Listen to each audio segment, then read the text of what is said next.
From childhood, we fear the dark, but most of us will never experience the helpless terror of total darkness. I'm William Shatner. Tonight, true stories of terror and hope on Rescue 911. We begin in rural Indiana on July 1st, 1985. Michael Hall and his friend Roman Lazowski entered the Spring Mill State Park caves. Dressed in swim trunks and T-shirts, armed only with flashlights, they were completely unprepared for what they would find.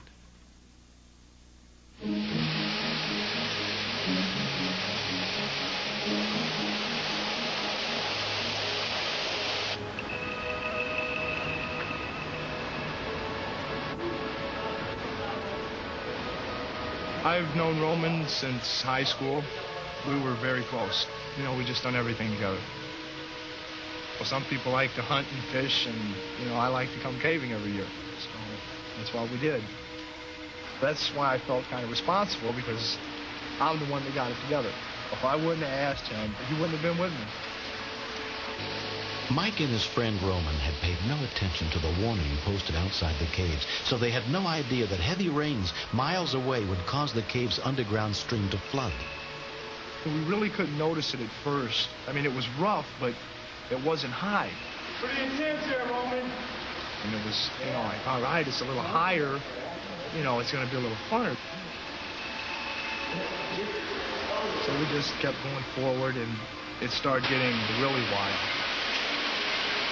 I started thinking, hey, maybe we might have to go back. But once we got past that part, I knew we couldn't go back, because you can't, you know, you couldn't swim across that kind of water. We're in trouble, serious trouble. That's when Roman, he was trying to situate himself on his side of the cave, and he lost his balance.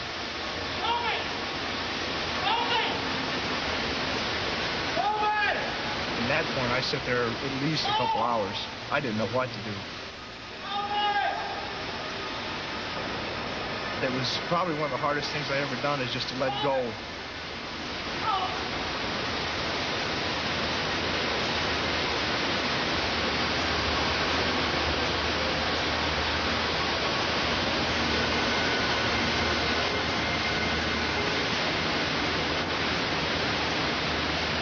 About the time that I didn't think that I was going to make it, that's when I come popping up outside the cave. At 1:15 p.m., park manager Bill Carlisle got the first call for help. Spring 1, Spring. Go ahead. I have a report from the service building, injured septic, Donaldson Cave parking lot. He was shaking and his teeth was chattering, and barely could you understand what he's trying to tell you. I know he was deeply concerned for his friend, because he kept saying, my friend's in there. Believing Roman was trapped in the caves, Carlisle called in the local chapter of the National Cave Rescue Commission, led by Don Paquette.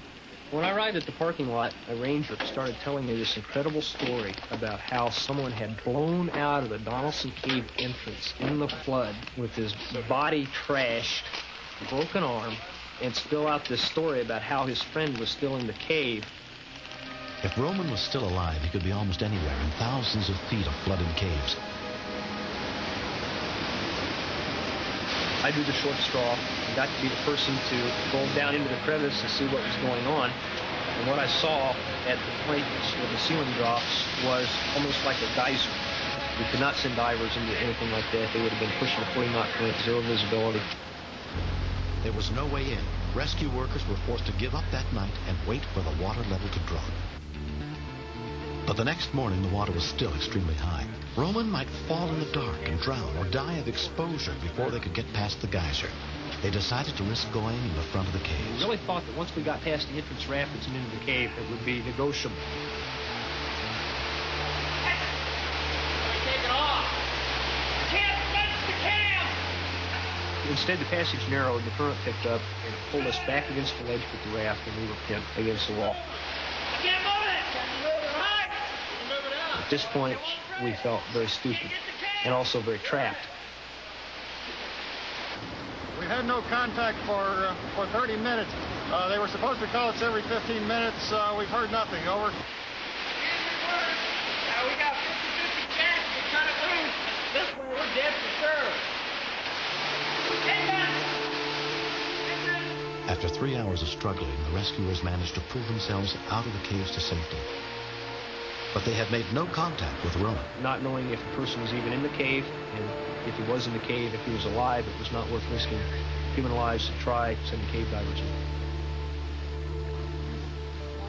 Roman's friends and family had gathered outside the caves, waiting for any word of his fate. After I find out he was missing, I just was out of my mind, you know. I walked down the river and kind of talking to myself, talking to him and stuff. Roman's mother was joined by his sister, Chris. We were just scared to death. I just felt like crying all the time and just helpless, very helpless. Roman had been missing for more than 24 hours when the regional director of the Cave Rescue Commission, Dr. Noel Sloan, arrived. In the next 12 hours or so, I'm afraid he's going to die from hypothermia. The floodwaters were still blocking both ends of the caves, so volunteer firemen dug all night by hand, trying to get in through an old cave shaft. Time was running out. Early the next morning, heavy drilling equipment was brought in to tunnel down from the top through 75 feet of rock. K-9 teams searched to see if Roman had been washed out of the cave like Mike, but had been too badly hurt to call for help. Then after 47 hours of silence, they heard a faint voice inside the cave. Roman was still alive. The water was so loud, communication was impossible, but the level had finally dropped enough that they could try to snake in a care package past the geyser to Roman.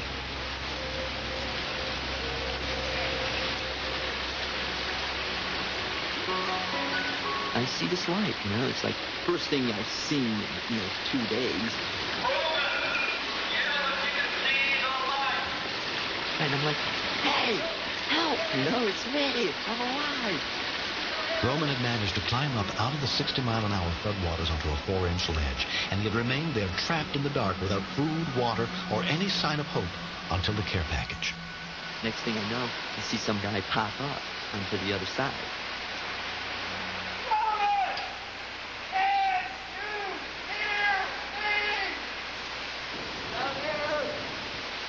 One of the rescue workers had forced his way past the geyser. It's very common in rescue situations for the victim to do very well right up until the rescuers reach him, and then to give up or let go or make a move towards the rescuers. It's unsafe and end up dying.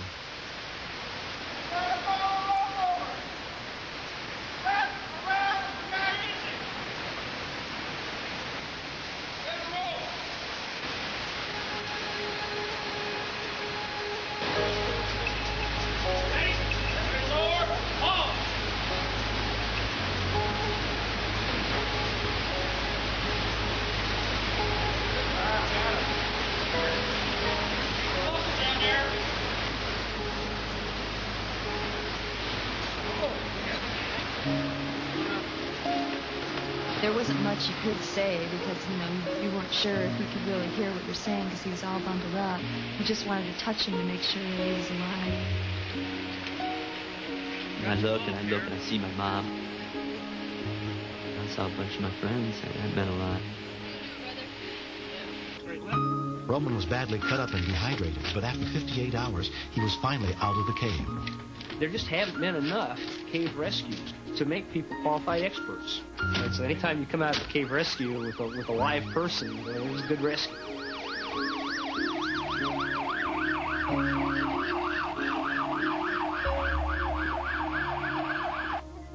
Next. That's the ventilator helping him breathe. It's hard to leave him, isn't it? Mm-hmm.